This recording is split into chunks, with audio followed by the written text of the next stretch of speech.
absolutely well made up with the quality of this fish. And with this koi, I've never measured it. So what the plan is, so if Mrs. Whisperer finds out about this, that is what it's all about. The symmetrical pattern running up through here. And my hands are freezing. You can see all of my fish in really good condition. The Japanese terms of tosai, sonsai, bonsai, all the rest of it like that.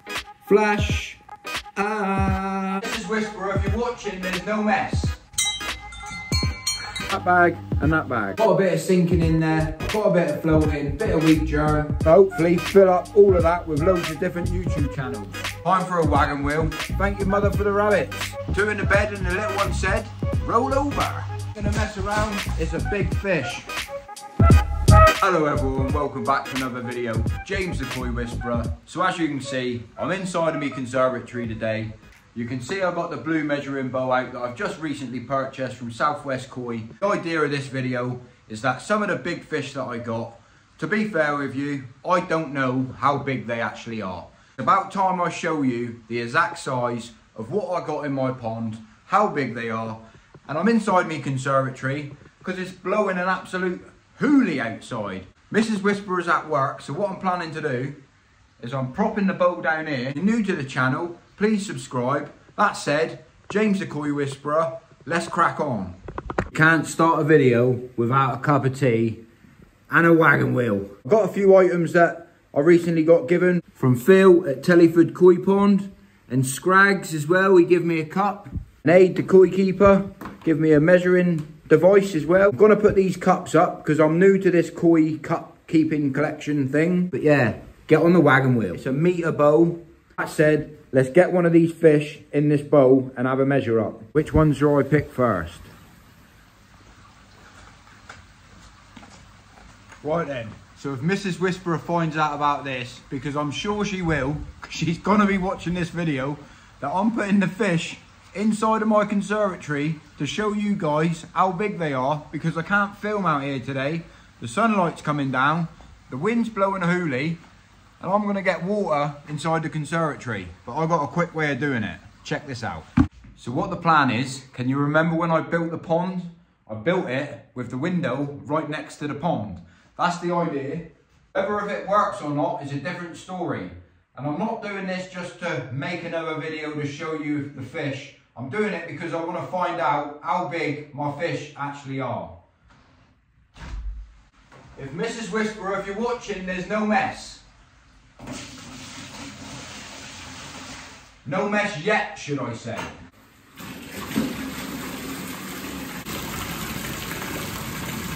So the first fish I'm going to show you is the big Macassiogon that I've got. It's not the biggest fish I've got in the pond, but it's one of the biggest. It's a fish that I purchased from ACM Koi. It must have been 3 years ago now when I purchased this koi. I believe the koi is 6 years old. I'm unsure on the Japanese terms of tosai, sonsai, bonsai, all the rest of it like that. I'm English, you know what I mean? I say if it's 6 years old, it's 6 years old. But yeah, I'm gonna get this fish out. I'm gonna show you what it's looking like. Hopefully everything runs smooth. Like I said before, it's not something that I recommend getting out your koi constantly. There's pros and cons for it. If they're used to being handled, then they're a lot easier to catch. Some people don't like doing it because you can damage your fish by taking them out. You can cause problems by taking them out. And with this koi, I've never measured it. So I'm really keen to see how big the fish actually is. That said, I've got my sock ready. Let's get this one out without making too much of a mess, because Mrs. Whisperer will have my pants down.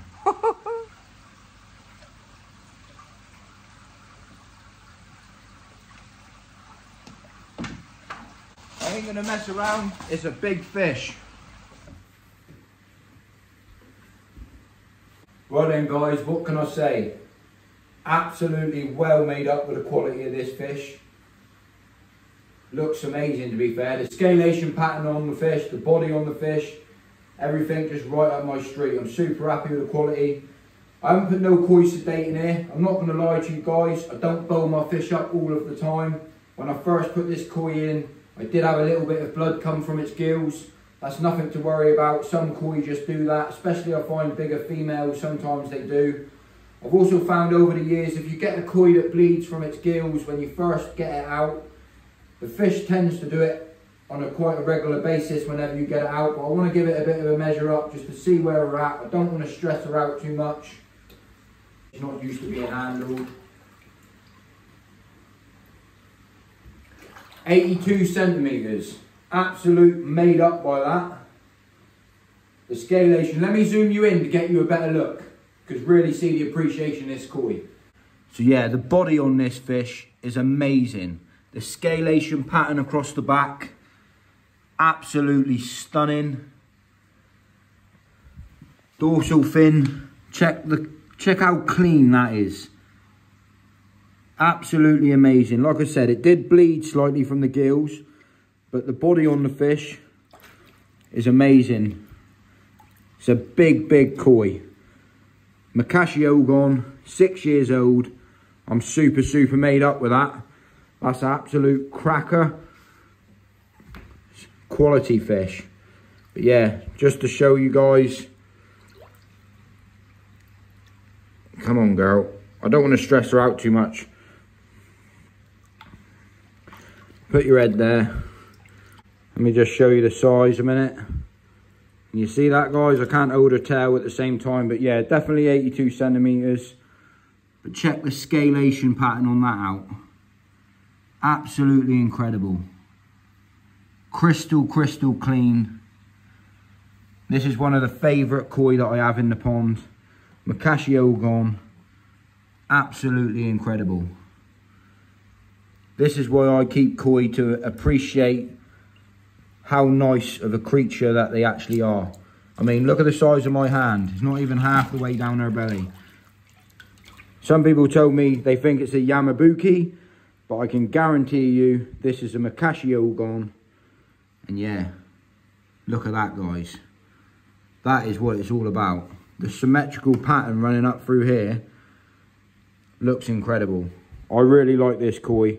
It is one of my favourite prize koi that I have. And yeah, absolute stunning. But just to give you a bit of a better look from the body of the fish, looking down. Lovely. Really nice fish. Happy days. Super made up with that. So yeah, I've just got that one back. Time for a wagon wheel. This wagon wheel specifically come from one of my subscribers called Jigs. The koi show that I've been to recently at Southwest Koi. He very kindly got me a packet. I thought it was right up my street, bit of fun. I love the wagon wheel, so I'm gonna scram into this one. And thank your mother for the wagon wheel. Next fish we got is the big Kajaku that I have. This one's nothing to shout home about. Apart from that is my fish. So yeah, this is a Kajaku. Kajaku is one of the favourite type of koi that I like. This one's nothing to shout home about really. It's just a fish that I've had for years. I bought it at a big size, to be fair, but I do believe that it's developed into quite a nice looking fish. The body on it's not perfect.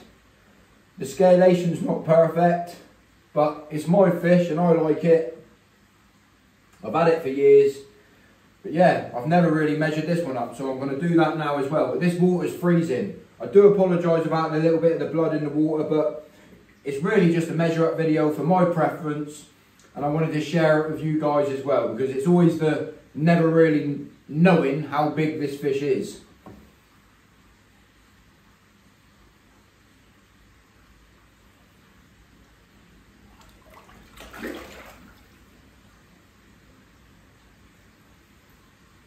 "85 centimetres. I'll take that all day long. Quality fish. Like I said, the body on the fish is not as deep, not as big as the other fish. The water's proper cold as well. It's not the best time of year to be measuring up the fish, but I just wanted to have a little look myself today. I said one side of the body looks really clean, and the other side of it, there's a few shimmies on the side of its scales. I've never really been worried about it. I like the koi, and I'll get you in to show you a little bit of a better look. And it ain't all about the length, it's what you do with it. Just giving you a bit of a better look. A really clean looking koi, to be fair, across its back. But like I was saying about the shimmies, it's one of them things. It's got a few shimmies on it down here, but overall it's still a nice looking fish. It's got a nice body to it. It's not the best body in the world. It's a little bit lean underneath its side here. The depth could be I mean, it's still the whole length of my hand, but it'd be nice if it would be nice if it developed a bit bigger. But this koi's not going to be nothing special. It is nothing special apart from that it's my fish. I really like it, and that's all that matters. If I like the fish, it's in my pond, and happy days. But I'm not going to keep this one out for too long. You can see all of my fish in really good condition. There's not a bad mark on none of them. And yeah, I'm super happy with this one. My hands are freezing. The water temperature is only 10 degrees. Amazing looking koi. I'm not going to bowl any more fish up today.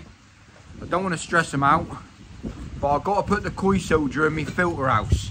And I've got to put those cups in my filter house. I've got to find somewhere to put that measuring bowl. All of this equipment just takes up loads of room. I decided to put the measuring bowl there. I've got my cups up there. Anyone else wants to send me a cup, get me on Instagram. I'm quite liking it. I'm thinking to myself, I could line up that whole shelf with a load of cups. That's if you want to send me one. Eventually when I get mine, I'll be sending a few out myself. But that said, someone told me the other week, Lee Hadfield, the koi soldier, someone told me that he gets everywhere. He's even got to the Whisperer. Do you know what I'm saying? He hasn't visited me yet, but he's going to visit me soon. That said, I've got to put a sticker up somewhere before he comes down to see me. You know what I'm saying? Absolutely loving the cups as well. I've only been sent two. I've only had two. But two in the bed and the little one said, roll over. Lee Hadfield is now in the koi pump house. Happy days. Anyone else want to send me a sticker? I'm going to hopefully fill up all of that with loads of different YouTube channels. Bosh. Happy days, Scrags. Happy days, Phil. Thank your mother for the rabbits.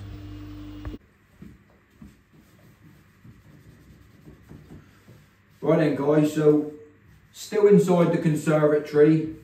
Reason being, it's lovely and sunny outside, but the wind is being an absolute nightmare for me to try to film today. It really winds me up when you're trying to watch a video and you hear nothing but like you just heard then. So yeah, I thought I'd just real quickly give the JBL auto feeder a bit of a clean off. I want to get it back out in the sunlight because I run mine on the pond. You know, I don't use any electric to run it. The solar panels on this one charges it up. And for this time of year, only feeding once a day. I just want to show you what food that I'm feeding. But he's been stored away all winter in the filter house, or as other people call it, the pump house. I do like the expression pump house, I ain't gonna lie. But I like to give it a bit of a clean up because I struggle with the old OCD. Flash. Remember that, guys? Do you remember that? I used to love that. That being said, look, I've got to give it a bit of a better clean off. Mrs. Whisperer's going to go nuts, I expect, nicking her cleaning cloths, nicking her kitchen equipment. Got to be done, guys, got to be done. But yeah, ideally, what I want to show you, I just want to show you what food that I'm putting in the feeder, really. And it is all weather dependent, because if I get a cold spell, then I'll be turning this one back off. I'm just going to run you through what I'm feeding. So the JBL auto feeder, it's an absolutely amazing piece of equipment. I've had no faults with mine. I've owned this now for 3 years. I ain't going to lie, when I purchased this, I paid 280 quid for it. Back then I thought that was a lot of money. Nowadays I think the cheapest that you can get them, with the koi tax that's put on everything these days, is around £350. Which is still a lot cheaper than some of the other auto feeders out on the market. But For an auto feeder, that's still a lot of money. Do I recommend it? Yes. If you're thinking about upgrading an auto feeder or getting one, this is the one that I can recommend. I really like it. The only downside about it is that it is a big bulky item. So if you've got a smaller pond, just get yourself a smaller auto feeder because it does stand out like a sore thumb. But yeah, that said, well, that's why I have to clean it. Look at that, mouldy food. Can you see that, guys? I'm going to clean out the bottom of it.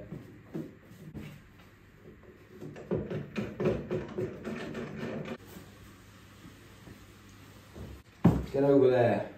Right, so we're back. I just want to run you through real quickly what I'm feeding at the moment down to water temperatures. So I very kindly got sent some koi food off of my Amazon wish list. So my koi's going to absolutely love these. This is wheat germ.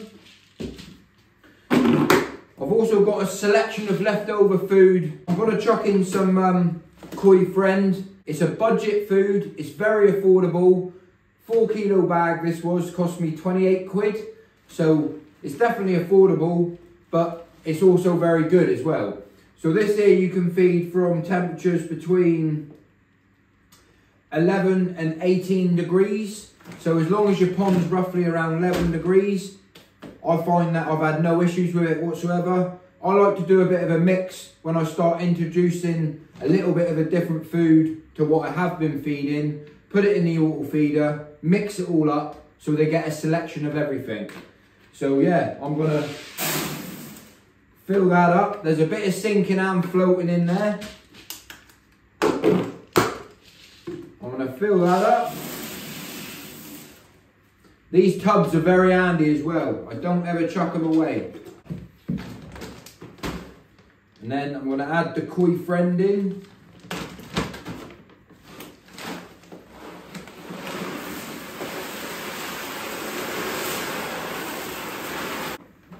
So this JBL water feeder can actually hold, it says 5 kilos of food, but I've just put 4 kilos in there.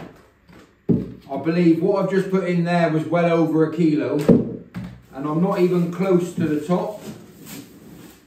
I like giving it a good mix up.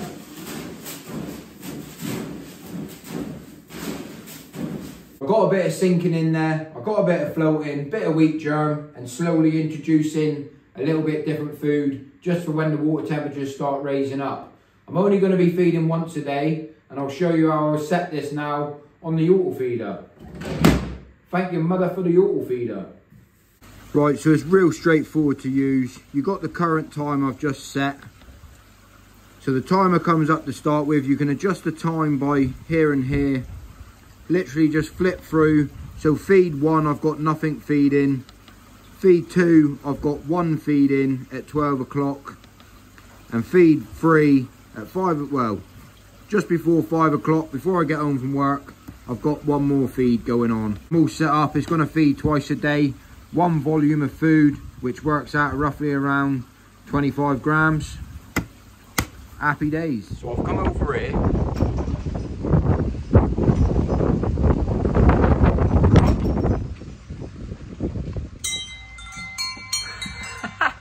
We're starting off the pond season. Can't film out here. It's absolutely horrendous, man. Top tip, end result, slow and steady wins the race. Don't be bashing in loads of food to start with. Keep an eye on your water parameters. And on that note, I'm going to end the video here. Hope you enjoyed it, and I'll catch you on the next one. Thank you, mother, for the rabbits.